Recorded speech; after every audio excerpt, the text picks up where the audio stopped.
c'est vêtue de mon plus beau pull d'hiver que je vous retrouve pour vous présenter 15 livres qui sont selon moi parfaits pour lire en hiver. J'avais fait ça en automne déjà, je vous avais présenté 15 livres, c'était 15 lectures qui pour moi étaient idéales pour la saison. Et donc je me suis dit que comme ça vous avez plutôt plu, j'allais faire la même chose pour l'hiver.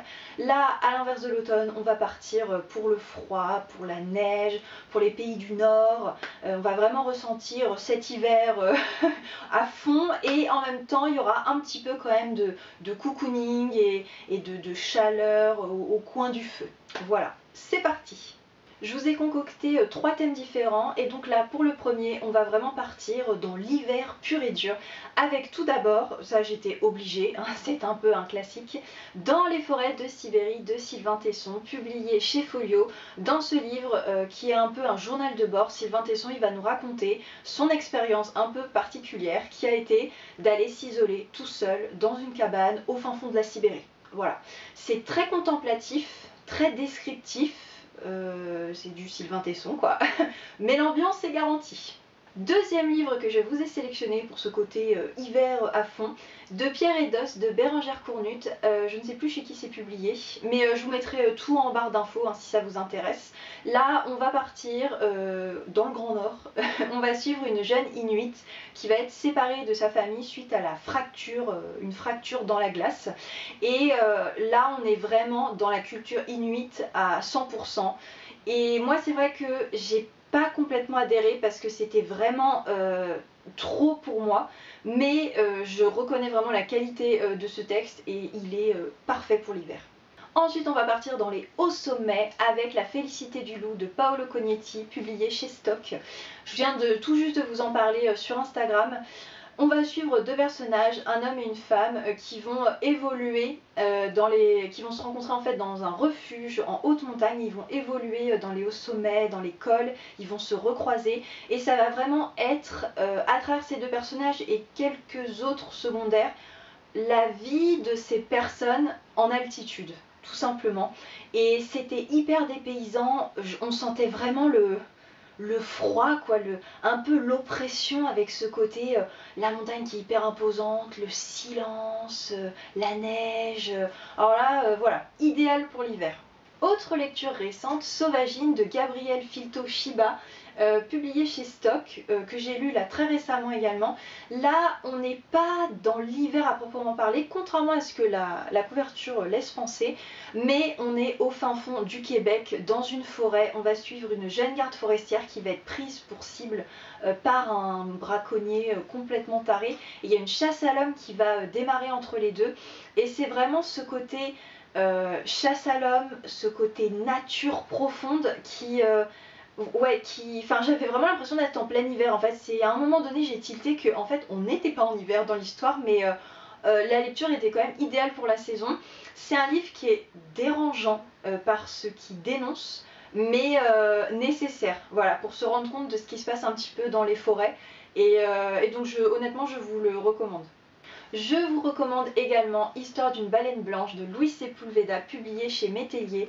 Vous le savez, Luis Sepulveda c'est un de mes auteurs préférés, et une fois encore là il nous a proposé un superbe conte. On va suivre une légende d'une baleine blanche, et c'est très joli, très poétique. Il y a des jolies illustrations. Faut que je vous en trouve une, c'est toujours comme ça, c'est quand on veut vous en montrer que voilà. Un peu livre à l'ancienne, enfin voilà, ça fait très hivernal, même si en fin de compte on peut le lire à n'importe quel moment de l'année, mais j'avais vraiment beaucoup aimé. Et enfin, dernier livre de cette catégorie très hivernale, je vous en ai parlé dans mon bilan 2021, donc je ne vais pas complètement revenir dessus, mais c'est L'Évangile des Anguilles de Patrick Svensson, publié chez Seuil. C'est un ovni littéraire clairement, qui est un croisement entre un guide animalier, une autobiographie, un livre historique autour de l'anguille et de l'auteur et de son rapport aux anguilles en fait. Je sais, je vous l'ai déjà dit, que dit comme ça fait pas rêver, mais c'est un livre qui est vraiment fascinant. On va vraiment partir la plupart du temps dans les pays du Nord, là où on trouve l'anguille, d'où ce côté très hivernal. Et honnêtement, enfin... moi j'ai adoré ce livre, j'ai appris plein de trucs, c'est un animal qui est hyper mystérieux, hyper fascinant, et je vous le recommande également. On passe maintenant au classique avec le recueil Le goût de l'hiver, publié chez Mercure de France, qui va nous présenter tout un tas de courts textes. Donc on est vraiment entre 1 à 3 pages de grands auteurs sur le thème de l'hiver. C'est comme tous les recueils, il y a des textes auxquels on est plus sensible que d'autres, mais dans l'ensemble, c'est vraiment un petit livre pas mal que je vous recommande. Qui dit classique de l'hiver dit forcément Jack London. Enfin, à un moment donné, il y a des bases à respecter. Voilà, j'étais obligée. J'aurais pu vous en choisir plusieurs, comme notamment L'appel de la forêt, mais là, j'ai Cro-Blanc dans ma bibliothèque, donc je vous choisis Cro-Blanc, publié chez Pocket. Je ne l'ai pas encore lu, parce qu'il me semble que moi j'avais lu L'appel de la forêt au collège. Je vous avoue que c'est un peu flou dans ma tête, donc c'est pour ça que j'ai eu envie un peu de me replonger dedans. Là, on va suivre l'histoire de Cro-Blanc qui est à la fois chien, à la fois loup, et il va lui arriver tout un tas d'aventures dans le Grand Nord. On reste dans cette idée un peu de loup, voilà, super transition, avec Danse avec les loups de Michael Blake. Là moi j'ai l'édition J'ai lu que je trouve vraiment super jolie. Ça se passe pas à proprement parler en hiver, donc en soi j'aurais pu vous le présenter pour une autre saison, mais moi je sais pas, je trouve que ce livre fait hiver. Ce côté loup, indien, grandes étendues américaines, enfin voilà, puis un côté un peu historique aussi, enfin l'ensemble, le combo de tout ça, je trouve que ça fait hiver. Je pense que tout le monde connaît au moins de nom le film avec Kevin Costner pas publié comme on dit, sorti, sorti au début des années 90. Donc ça c'est le roman qui est à l'origine du film. On va suivre c'est un sergent ou un lieutenant, le lieutenant Dunbar qui va en fait rencontrer le peuple des Comanches et qui va petit à petit faire partie de ce peuple et ça va être toute cette découverte et enfin je vous en ai parlé également dans mon bilan 2021 donc je vous renvoie à mon bilan, voire mon point lecture de l'année dernière où je développais beaucoup si ça vous intéresse. On va terminer avec deux classiques là vraiment purement nordiques. Le premier c'est Mythe nordique de R.I. Page, publié chez Point. Comme son nom l'indique, en fait, ça va nous expliquer toute la mythologie nordique, donc Odin, Loki et compagnie. C'est un ouvrage qui est quand même un peu pointu. Je vous avoue que j'avais dû m'accrocher voilà, pour lire. J'avais pas forcément tout compris. Il faut vraiment être concentré hein, quand on le lit. Mais en tout cas, voilà, c'est une mine d'or d'informations pour tous ceux qui s'intéressent à la mythologie nordique. Et enfin, dernier classique de cette catégorie, Le Palais de glace de Tarjei Vesaas. Ma prononciation est catastrophique, je suis désolée. Publié chez Babel. Là, on est dans un classique norvégien du XXe siècle. L'histoire se passe en automne, mais clairement l'automne en Norvège, c'est l'hiver pour nous, hein, parce qu'il fait déjà très froid avec beaucoup de neige. Et on va suivre deux petites filles qui vont sceller un pacte d'amitié. Sauf que, une des deux petites filles va disparaître et on va chercher à savoir ce qui lui est arrivé, où est-ce qu'elle peut se trouver et l'autre petite fille est très certainement la clé. C'est un texte qui est un peu particulier. Là, on est quand même dans des littératures qui sont assez éloignées de la nôtre. C'est très dépaysant, mais alors ambiance hivernale garantie. On termine maintenant avec la catégorie feel good, cocooning, parce qu'il en faut quand même en hiver, voilà. Avec tout d'abord deux romans. Donc le premier c'est Il est grand temps de rallumer les étoiles de Virginie Grimaldi, publié au livre de poche. Là on va suivre Anna qui va pas très bien, qui enchaîne galère sur galère. Et la cerise sur le gâteau, ça va être quand elle va se rendre compte que ces deux filles, donc elle a une ado et une jeune pré-ado, ne vont pas bien. Voilà, et là elle va se dire que c'est plus possible, qu'il faut qu'elle fasse quelque chose. Et sur un coup de tête, elle va décider de partir en road trip avec le camping-car de son père jusqu'en Scandinavie et d'entraîner ces deux filles dedans. Voilà.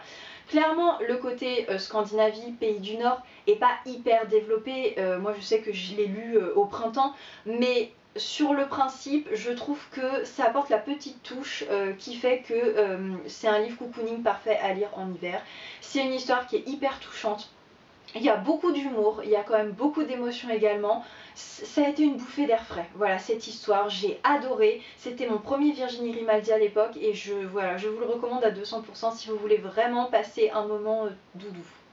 Autre moment doudou assuré, je vous en ai reparlé d'ailleurs dans ma vidéo Bookshelf Tour parce qu'il était en facing, c'est Mission Hygge de Caroline Franc, publié chez Pocket. Là on va suivre une jeune reporter qui aime le risque en fait, qui est tout le temps dans les pays en guerre et pour la calmer, son patron va l'envoyer dans un village au Danemark pour étudier pourquoi ces villageois, ces habitants ont été élus habitants les plus heureux au monde. Donc autant pour vous dire que pour elle, qui aime les sensations fortes, c'est un cauchemar, mais en fait elle va découvrir toute la façon de vivre très particulière des Danoises et notamment le hygge, et ça va être une façon pour nous aussi de la découvrir. C'est tout mignon, tout cocooning. C'est vraiment un chamallow ce roman, en plus il est tout petit, donc c'est vraiment parfait pour l'hiver. On reste au Danemark et dans le hygge, j'arrive jamais à bien le prononcer, hein, voilà, mais je pense que personne vraiment, chacun le fait à sa manière, avec Heureux comme un Danois de Malène Ridal, publié chez J'ai lu. Malène Ridal, tout simplement, elle est danoise et elle a eu envie de faire un essai dans lequel elle explique à travers 10 clés principales ce qui, selon elle, rend son peuple vraiment heureux. Et c'est un essai que je vous recommande vraiment parce que il nous fait découvrir une autre façon de vivre qui est clairement très différente de ce que nous on connaît en France, et sur certains éléments on se dit on devrait quand même prendre exemple, quoi. Voilà, et c'est, même si c'est un essai et que c'est pas un roman, j'ai beaucoup aimé le livre et c'était quand même très doudou. Et enfin, je ne pouvais pas terminer cette vidéo lecture hivernale sans vous présenter mon hiver cosy de Caroline Millet, alias Caro from Woodland sur les réseaux sociaux, qu'elle a publié en auto-édition. Voilà, je vous l'ai déjà présenté à de nombreuses reprises, tout comme mon automne cosy. C'est vraiment un livre que j'adore. C'est un mélange entre un almanach, un livre de recettes, un livre de conseils, en fait, tout simplement pour bien profiter de chaque saison.